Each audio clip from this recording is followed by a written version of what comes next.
Preview.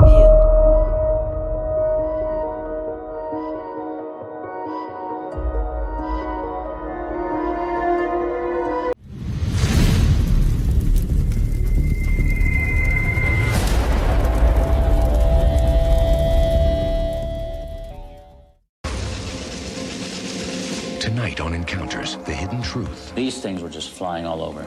Our team of investigators uncovers startling new evidence of alien contact. Other intelligence has reached this planet. From Boston, reporter Sandra Pinkney investigates claims of sinister alien abduction. I'm a walking, talking human farm for them. Are these the victims of extraterrestrial sexual abuse? I've had sperm samples taken. From California, Russell Rhodes uncovers frightening airline pilot reports of UFO encounters. This wasn't an aircraft. Are these unidentified craft a threat? It was as big as a football field. And from Germany, Natalie Brunt hunts for the truth behind these mysterious metallic discs discovered at this German crop circle. Are these strange plates proof of alien contact? This is a message. This is indeed a message by a non-human intelligence.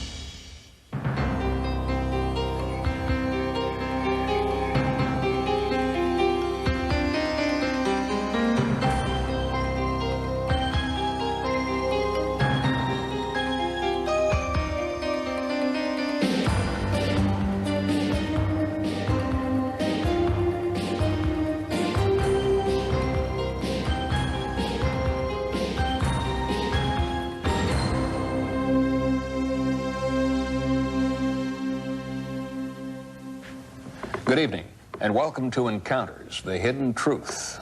That truth's in the eye of the beholder. And in the next hour, we're going to meet some people who have incredible stories to tell. Whether or not you personally believe in the existence of the supernatural, it's undeniable that many people are convinced that they have had experiences that no science can explain. One of the most incredible of these experiences is called alien abduction. And according to a recent Roper poll, as many as 5 million Americans believe that they have been abducted by UFOs. Now, it's been said that if 5 million people say a foolish thing, it's still a foolish thing. But something unusual is going on. Here's Sandra's report. This is Mary, a professional woman living in New York City. This is Joe, a 35-year-old father living in Boston. And this is Colette, a single mother living in North Carolina. These people used to lead normal lives, but today they're a statistic, for they're certain that they have been repeatedly abducted by extraterrestrials. They've entered my body without my permission. They're taking specimens from me. They leave scars on my body. They put things in my body. They take from my body. They implant. It's almost as like I'm a walking, talking human farm for them. I've had sperm samples taken, and I've actually seen and held, been presented with hybrid children. I live with a lot of physical pain as a result of procedures that are done to me. But I think even worse than that is the emotional pain. I get stripped down, I'm laying on a table, and it's almost as if I'm having an abortion. I go through fetus extracts. I've been through fetus extracts. I have been walking around for 3 weeks at one point with something kicking. I'm a mother. I have been pregnant. I know what it feels like to have a baby inside of me. I know what it feels like to have a baby kicking and rolling. These experiences are shared by millions who claim they've been abducted and in some cases physically examined by alien beings. No matter what you believe, these victims are convinced that their experience is very real. Cambridge, Massachusetts is one of the world's great research centers. It's not surprising to find cutting-edge research going on here. It is surprising to learn that some of those studies include alien abductions. Dr. John Mack, a Pulitzer Prize-winning author of Harvard University, has studied this phenomenon. His research is shattering preconceptions about alien abductions and experiments on humans by alien beings. Who is an abductee? Who is likely to be an abductee, we just don't know. So what is this abduction phenomenon all about? Fundamentally, the abduction experience is the entering into a person's life of some kind of other intelligence which appears as humanoid beings, which takes people out of their homes and does a series of physical procedures, the result of which seems to have to do with some kind of growth that people can undergo if they can face up to the truth of their experiences. To aid in his research, Dr. Mack runs an abduction support facility in Cambridge, Massachusetts. This is significant because for the first time, the abduction epidemic has been treated with the seriousness that it deserves. People shamed into enduring their nightmare in silence have now begun to come forward. Other groups are organizing meetings like this one in Southern California. Out in my mind because that ship reminds me of what I saw outside the window. That told my These are sanctuaries where victims of UFO abductions can share their experiences, taking comfort in the fact that they are not alone. Well, I thought you guys were laughing because you were different from me. You were abducted and I wasn't. I was just crazy, and you guys were laughing, humoring me along. Because we did relate to what you were saying, yeah. I was in the bathtub, and I reached down to scratch my leg, and lo and behold, I found these puncture marks. I'm just going to show these pictures to everybody in the group, just kind of pass those around. This physical scarring is common. Even skeptical physicians can't always explain these marks. Many times victims wake up and discover bruises, lacerations, and scoop marks. This often triggers repressed memories of an alien encounter. Sharing photos, homemade drawings, and recollections can help victims cope with their nightmare and come to terms with their experience. As I recall, A key tool used to release these suppressed UFO memories is hypnosis. Yvonne Smith has performed hypnotic regressions on hundreds of abductees. When I go through the process with them of hypnotic regression, I take them back to that particular time and place where this first occurred. And sometimes we don't get anything, and sometimes we get a whole lot of information. It's very, very difficult. You have to be very careful not to lead your subject into an abduction experience. So you have to pose the questions very carefully. John believes he was abducted by aliens. Recently, he allowed our cameras to record his hypnotic regression. He consented, knowing that reliving the experience could be painful. I feel so helpless. Hypnotic trance enables John to travel back to the night of his abduction. Yeah, I hope we're finished with... Just tell me what's happening, John. Try not to hold anything back.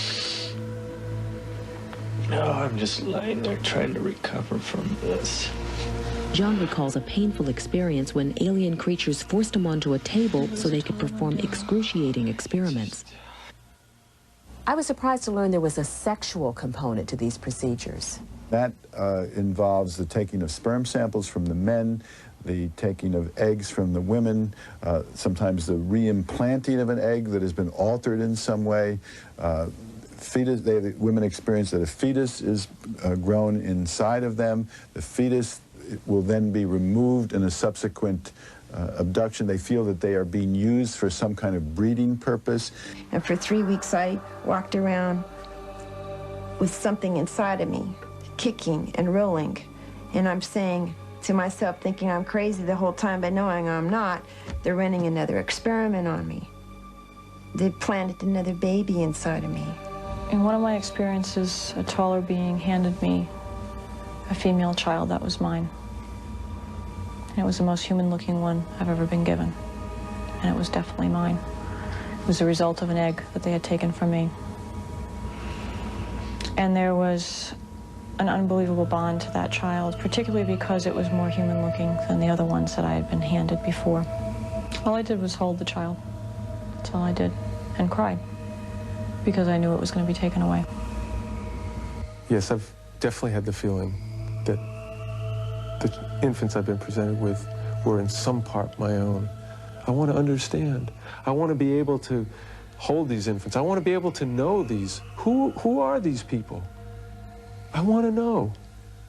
I don't know all the answers to why this is happening, why they're producing these children, why they're taking them away.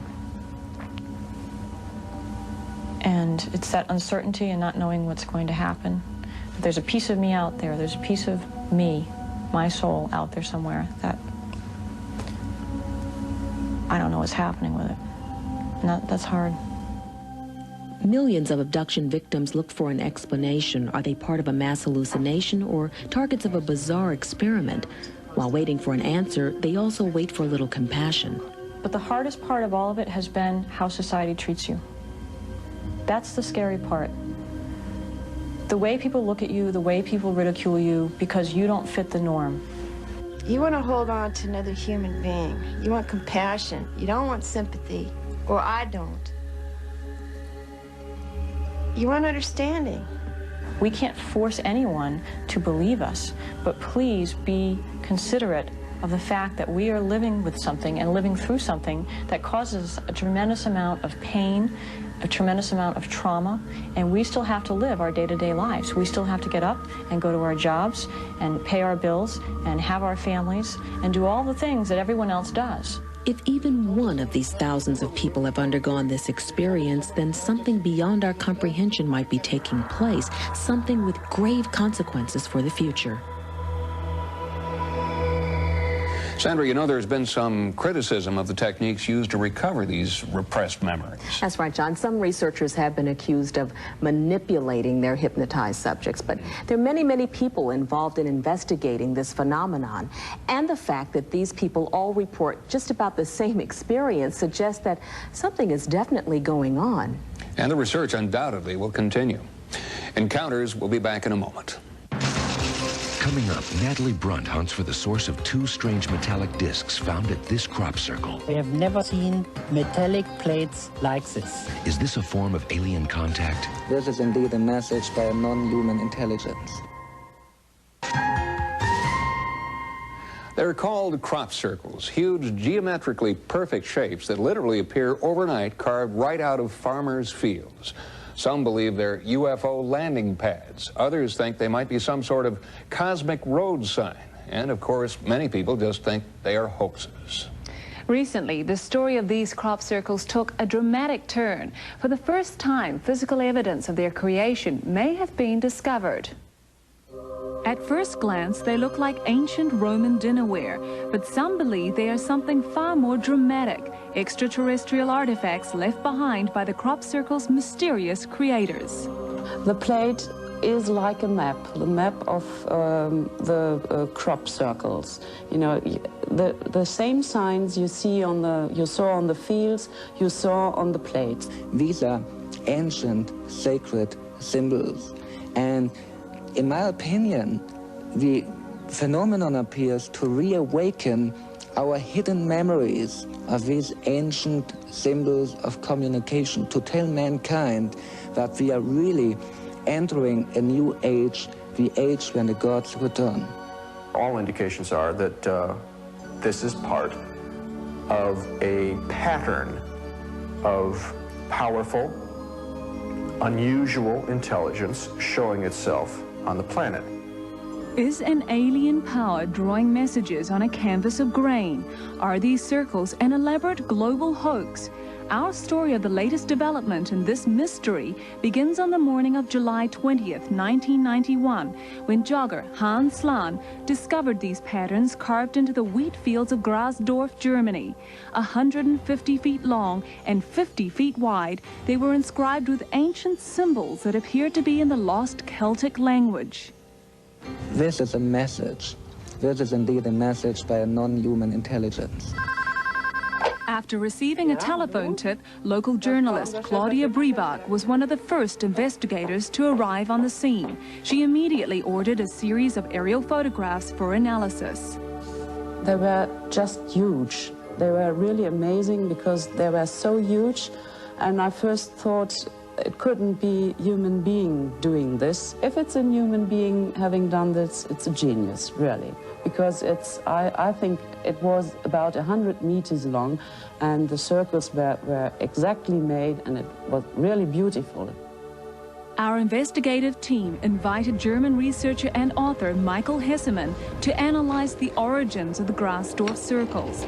He began with a land survey to determine if the circles could possibly be a hoax. If you fake them, you would really align them with the tram lines. But they are not in alignment to the tram lines. And it is exactly in an east-west alignment. And so really guide me to the conclusion that we have a real phenomenon and that they are not made by human beings. Analysis of soil and plant samples taken from the Grasdorf circles revealed some unusual characteristics. The stalks are bent but not broken. They lay down one by the next one next to each other in a circular pattern. We found molecular changes, we found genetic changes, we found all indications of a great heat. Scientific tests performed by the Technical University in Berlin showed radiation levels inside the crop circles that were 172% higher than in the field around it. In April, psychic Helga Lundström visited another section of the Grasdorf fields, where the unexplained phenomena had been captured on film. This is amazing. She really detected the right side of what we call the sun wheel, what is one of the circles we had in the pictogram. And it is really amazing how she, after 2.5 years, really detected the right side for this formation. The mystery intensified when metal detector tests of the crop circles uncovered 3 unusual metal plates. Each plate contained an image of the crop circle pictograph, exactly the same design that had been carved on the wheat fields. German historian Moshkote Litvas helped analyze these metal plates, plates that were found to be made of precious metals, bronze, silver, and gold. I went with the plates with another man together to Berlin. There is an examination institute, a very, very big institute, and they found there is only silver in the silver plate, and the bronze is very unusual. They have never seen metallic plates like this. If you look on this picture, you see there are a lot of circles, but there are only 3 circles surrounded by half circles, and that are the places they found the 3 plates. In all the other circles, they found nothing. How could such elaborate designs appear overnight in the darkness? Why did these huge symbols mirror the images of the metal plates? These are only 2 of the many questions that surround these mysterious circles. We may not have an explanation for the Grasdorf circles, but there is evidence that many other crop circles have been man-made. When we come back, we'll take a close look at a crop circle with a very down-to-earth explanation. When we return, the crop circle mystery continues. This is an authentic thing that cannot be duplicated. In a crop circle formation, the electrical conductivity is entirely different. We've got some kind of real phenomenon on our hands. Well, many people believe that crop circles have an extraterrestrial source. Even true believers can't seem to agree on their purpose. Some say they're UFO landing sites, others some sort of intergalactic art gallery. But to non-believers, there's one word that best describes these circles: hoax. But recently, in a Maryland field, I learned that hoaxing one of these circles isn't as easy as it looks. In order to find out how a hoax might be executed, we met with sociologist Jim Schnabel. He told us that it was possible to fool some of the people all of the time. The first formation I made, a friend of mine and I went in, and we had had a few beers, but we were still a bit frightened about being caught. Eventually we got used to it, though, and we made the thing. And within a few days, word got around that this thing had been made, and people started talking about it, and some people said it was a hoax and it was a mess, and other people thought it was genuine. And we started learning from our mistakes, and pretty soon people were crowing over the formations we were making. I think there's a possibility that some simple formations around the world are real. I just think that it's a very rare phenomenon, and it's, in any given formation, it's more likely that it was man-made, unless you have some extraordinary evidence which shows that it was made by something else. But with hundreds of crop circles appearing around the globe every year, compelling evidence suggests that all these circles could not be man-made. Researcher and author Steve Canada has been analyzing the phenomenon for more than 20 years. The way we can tell that this is a genuine crop circle phenomenon is to look at the properties and verify that the stalks of the plants have been bent at a swollen node and they continue to grow horizontally. The genuine formations have a smooth swirling to them, that is one direction on top and underneath the opposite. And the other feature that's been found is a weaving kind of effect of the stalks. Strangely, in every single square foot of this 1993 circle, one wheat stalk was left standing, while the rest of the wheat was smashed flat. The question would be, how in the world would anyone do that?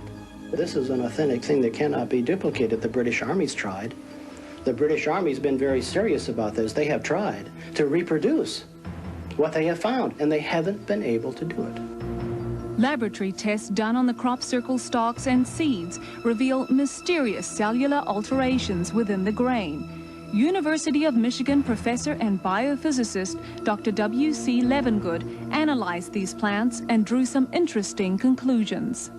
What I find is that in a crop circle formation, the electrical conductivity is entirely different than it is in a control sample or a hoaxed one or a man-made one.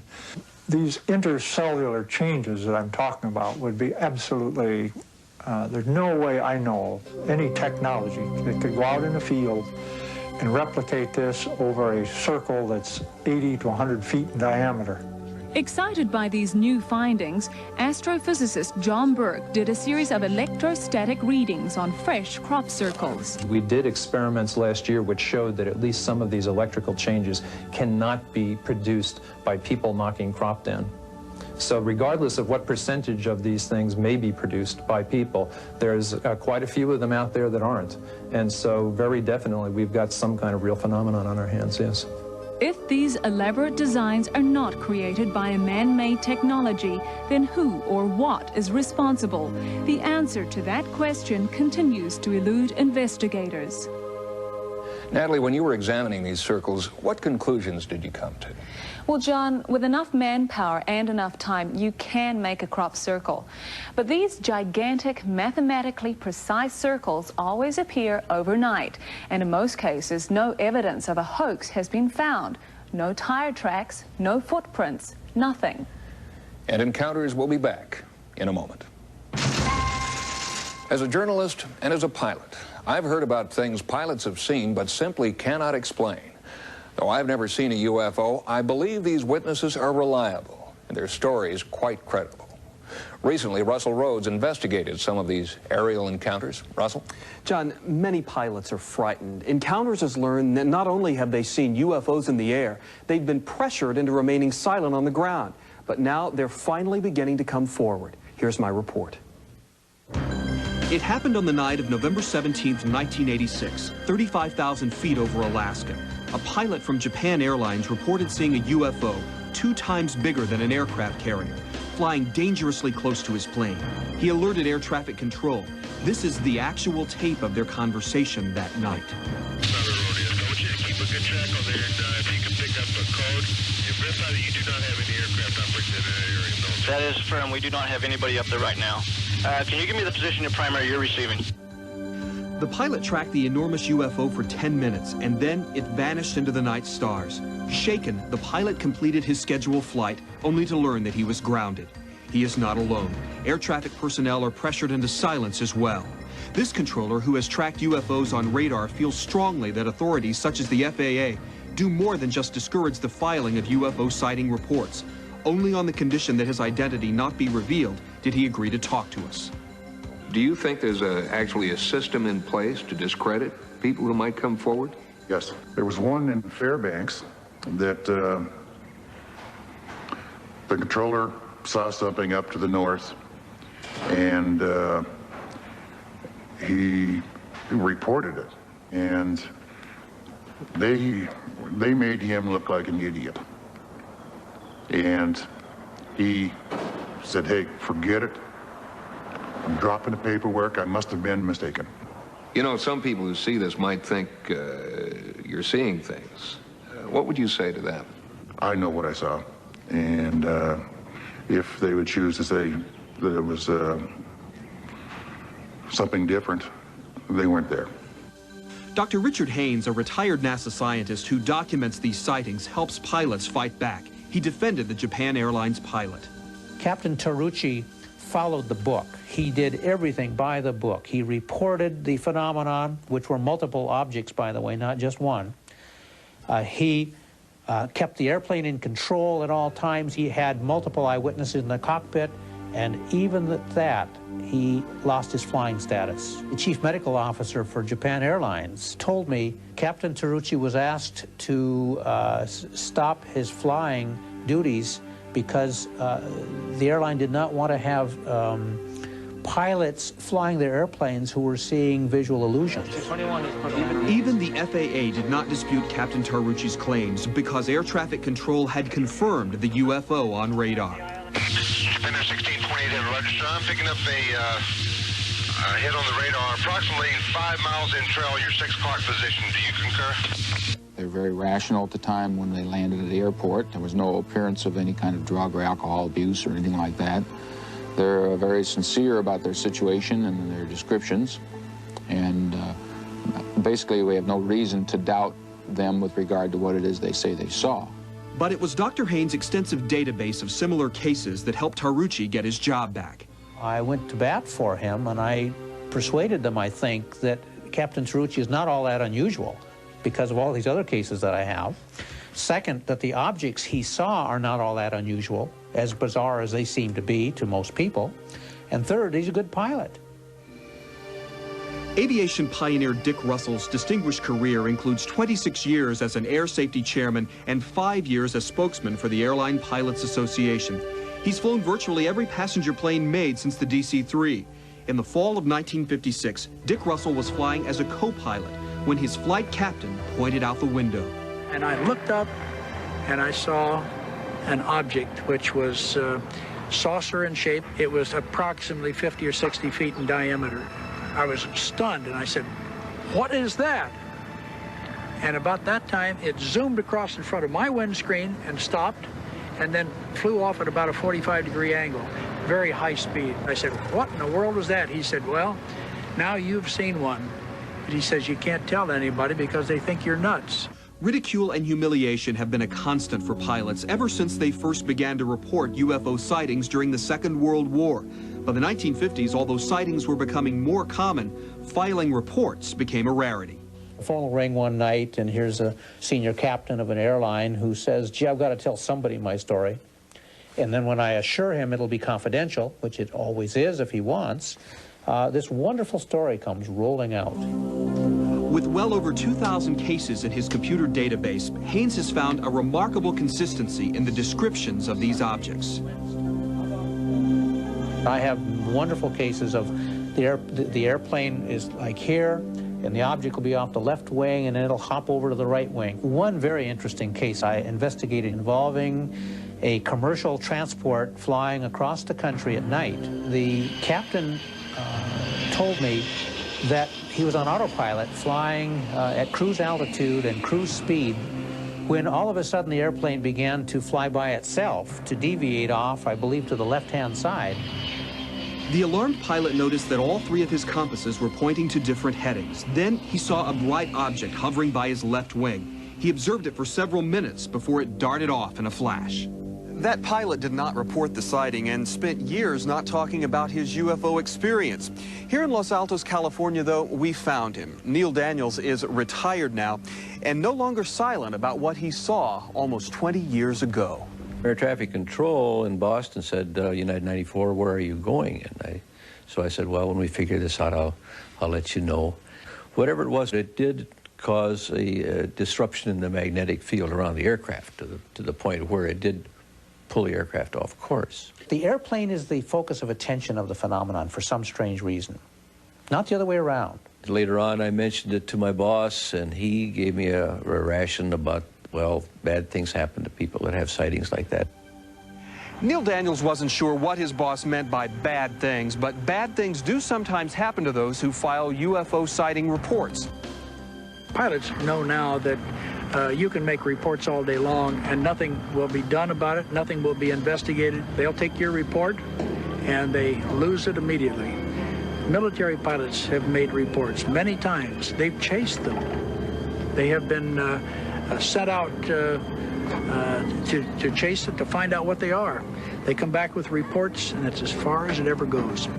In the early 1950s, Art Schaff was flying 7 passengers, including 2 officers, from Eglin Air Force Base in Florida to Louisville, Kentucky, when he had a spectacular sighting. The next day, Schaff was thoroughly debriefed. There was a full colonel who was chief of intelligence, and he's the one that called me in. I found out later that everybody was called in that was on that flight, and everybody apparently saw the same thing. Back in those days, when more than one person had a sighting like this,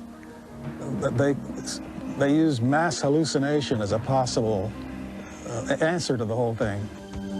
Schaff had been the first to notice the strange orange light hovering alongside the plane. He quickly pointed it out to his co-pilot. Out of nowhere, it's alongside of us. These 3 huge glowing balls in a triangle. And it stayed right with us as we pressed on. And the colonel said, "Art, turn into it." And I said, "Forget it." And he kept it up.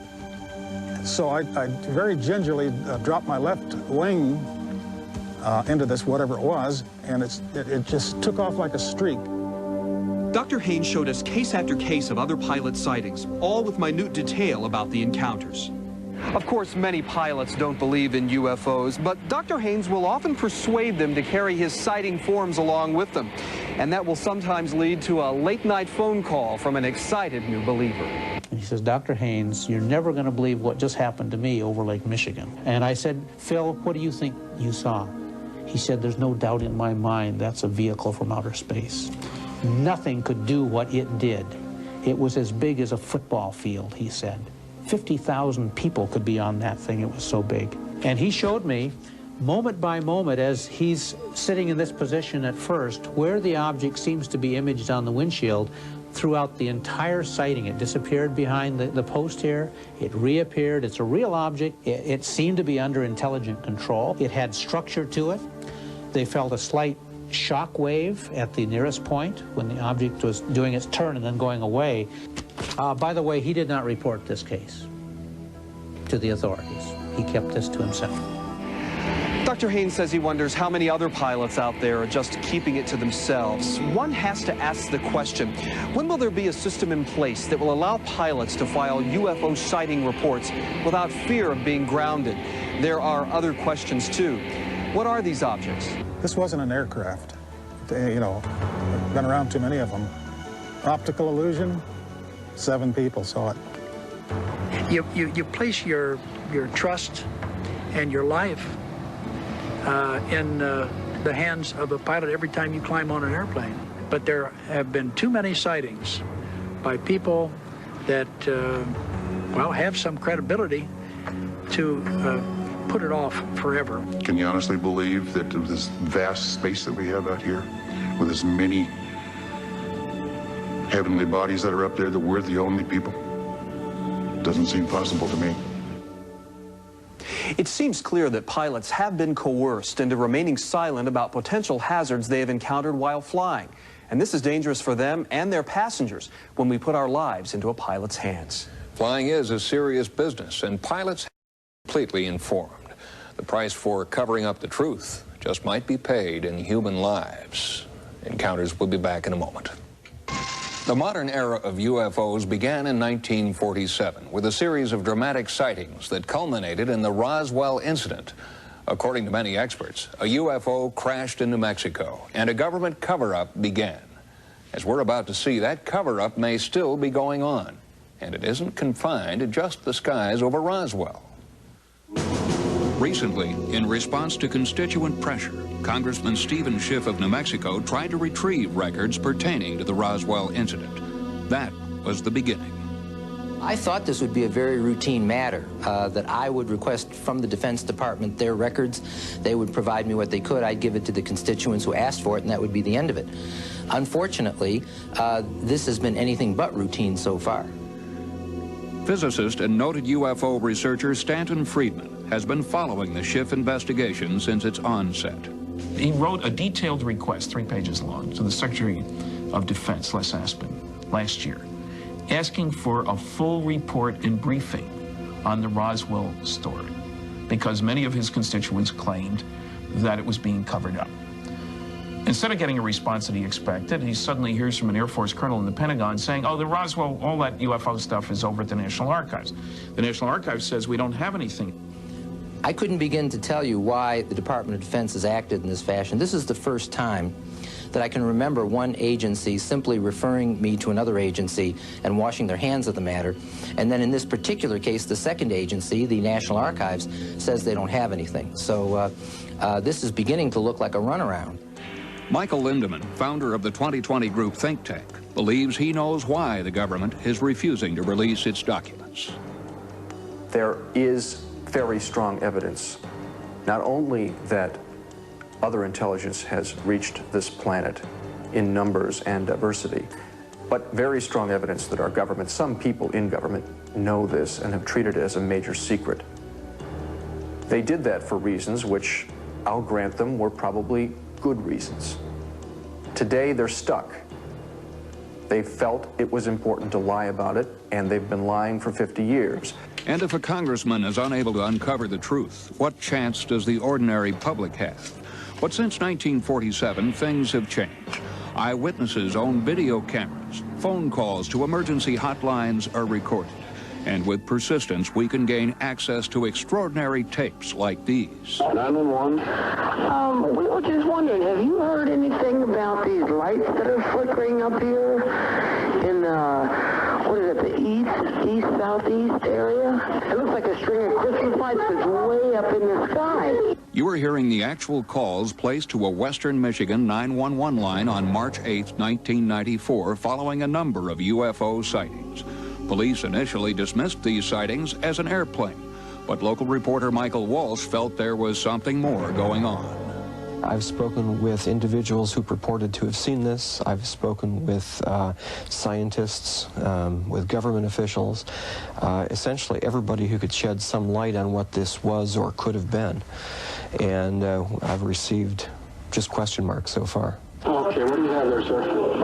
There were at least 4 lights, and they were all flashing like okay, they were in a sequence. It was a kind of like a V, and there was 4 lights, and they were blinking back and forth. And there's no way, I mean, a plane's not that wide. After several minutes, the dispatcher decided to call National Weather Service in Muskegon, which is about 30 miles north of Holland, Michigan, to ask if there was anything on their screen that they might offer. This is Ottawa County 911 calling. You get anything weird down in the southern Ottawa County area? Yeah, there's something big down there. Wait a minute, that's really strange.